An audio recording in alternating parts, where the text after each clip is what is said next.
Long-haired goats, 6 female, 6 male, 3 pairs of shawls and a horse given in tribute each year, and 75 lakh Nanak Shahi rupees up front. In 1846, for that price, Imperial Britain gave possession of Kashmir to Maharaja Gulab Singh.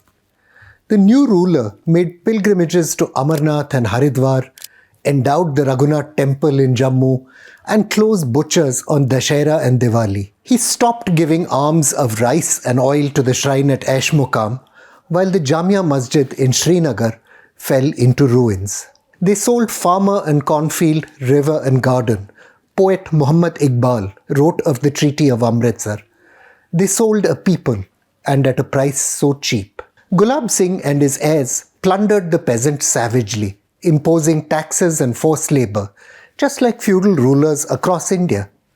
But there was one important difference. Kashmir's rulers were Hindu and their subjects were Muslim. The Delimitation Commission's mapping of electoral constituencies for the Union Territory of Jammu and Kashmir has reopened the communal wounds of that Dogra century. Kashmir's politicians have pointed to the inequity of representation under the new scheme. The Muslim-majority province's 68.88 lakh residents, based on the 2011 census, will be represented by 47 legislators, while the Jammu region's 53 lakh people will have almost as many, 43. Even though 34.1% of Jammu's population is Muslim, the region's Muslim-majority seats have fallen from 13 to 10. Kashmir has 1 seat more over its earlier representation. Jammu has got 6. To many in Kashmir, this is evidence that the Bharatiya Janata Party is undermining democracy in a bid to institutionalize Hindu majority rule. Fears like these might be overblown, but the evidence is disquieting. The Commission hasn't made public exactly how it arrived at its decision. In public statements, though, it claims to have ensured representation for thinly populated, remote, underdeveloped regions. This principle isn't new. Karna in Kashmir, with a population of just 87,627 people, has long been an assembly constituency. Gurez, with just 37,992 people, was also a constituency. Largely Hindu regions, though, seem to have been disproportionate beneficiaries of the Commission's new decision. Hindu-majority Padar, for example, home to 51,279 residents, has become a new assembly segment. Even though it has similar disadvantages of terrain, largely Muslim Surankot, though, remains a single constituency with 1,88,154 residents. The overwhelmingly Muslim border district of Poonch, which ought to have benefited from the Commission's criteria of protecting vulnerable areas on the line of control, hasn't received an additional constituency. Ramban, with 146,859 residents, over 70% of them Muslim, hasn't got an additional seat either. Kishtwar district, which had 2 Muslim majority assembly seats, now has 3 seats, 2 of them Hindu majority.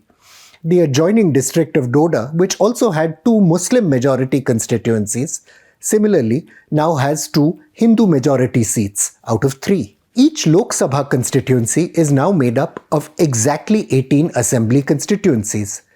In the case of Anantnag, that led the Commission to merge it with Rajouri, a region separated by 100 kilometers of road running from Shopian to Baflias, which cuts through 4,000-meter mountain ranges and is closed for several months a year. It is possible the Commission in fact had a formula that accounts for these oddities, but that formula hasn't been made public. Inevitably, this has fed dangerous communal tensions. For a sense of the depth of communal fissures in Kashmir, the debate must be anchored in history. The identity of the Dogra monarchy, historian Chitralekha Zutshi has shown, was enmeshed with the faith of its rulers, much like Islamic rulers in other princely states of British India, which had Hindu populations. The Dogra kingdom presided over an elaborate network of trusts and institutions devoted to the perpetuation of its Hindu identity. Maharaja Gulab Singh wasn't, at least in any simple sense, a bigot. The colonial adventurer Geoffrey Wynne noted that Jammu was, for a time, and I quote, the only place in Punjab where the mullahs can call the Mussalmans to prayer. Even Ranjit Singh, the Sikh emperor, Gulab Singh helped the British depose, allowed a degree of religious freedoms within Kashmir. He patronized the shrines of Hazrat Bal and Makhdoom Sahib, for example. The language of power, though, was distinctly Hindu, as was a significant element of the bureaucracy and landholding class. As the Dogra state sought to legitimize itself through the patronage of Hinduism, historian Mridu Rai has argued, it inexorably sharpened the opposition of its Muslim subjects. Late in the 19th century, however, sweeping land reform also stripped elite Muslims like the Khwaja Naqshbandis of lands they had held for centuries, replacing them with Punjabi and Dogra administrators. From the late 1890s, signs became evident that religion was providing an idiom for Muslim opposition to the monarchy. In Arnia, Muslims denied the right to call out the azan rioted. Rumors of cow slaughter spread, one official account had it, by some sort of wireless telegraphy, proliferated across Kashmir. Shia Muslims also began asserting their identity fiercely. In 1922, for example, mourners demanded that Srinagar's movie theatre be closed down to show respect for the month of mourning. The Maharaja denied the request, raising the question of why there were special concessions for Hindu festivals. Walter Lawrence, a British colonial official who served in Kashmir from 1889 to 1894, reported that these tensions were giving so-called Wahhabi preachers legitimacy. The so-called Wahhabis challenged the authority of folk Islamic leaders and notables who acquiesced with Dogra rule. Even early in the last century, though, communal consciousness was not fully formed.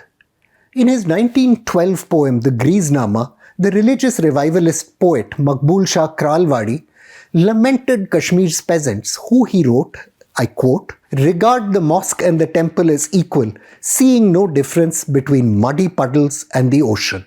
The build-up to independence saw religious polarization sharpen as mass politics gathered momentum.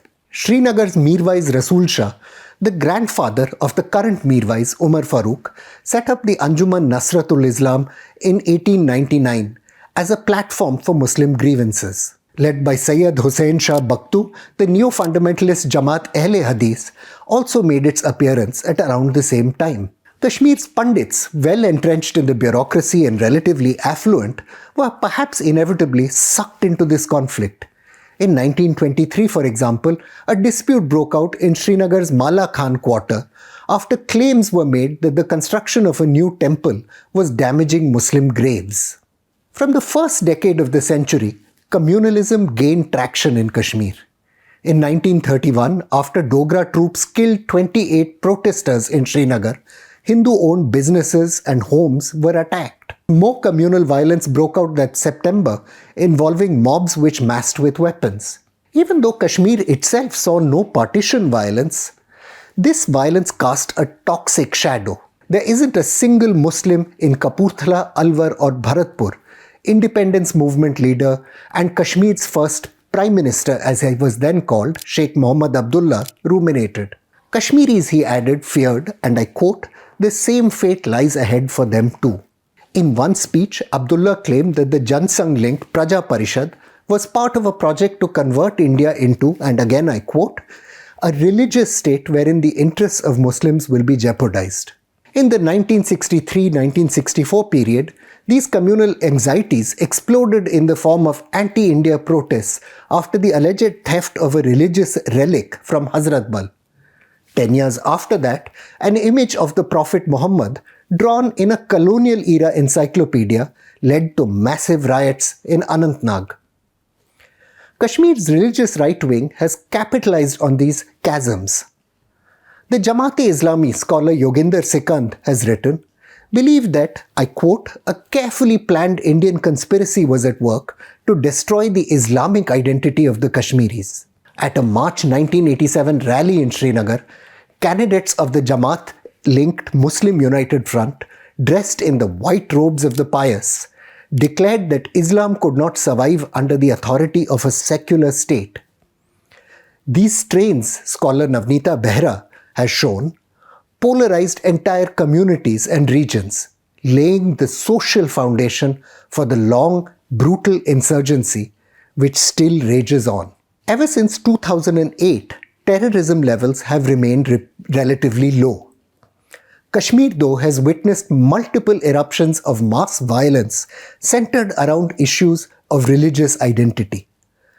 From the 1950s to 1987, Delhi sought to contain these tensions by deepening Kashmir's democracy deficit.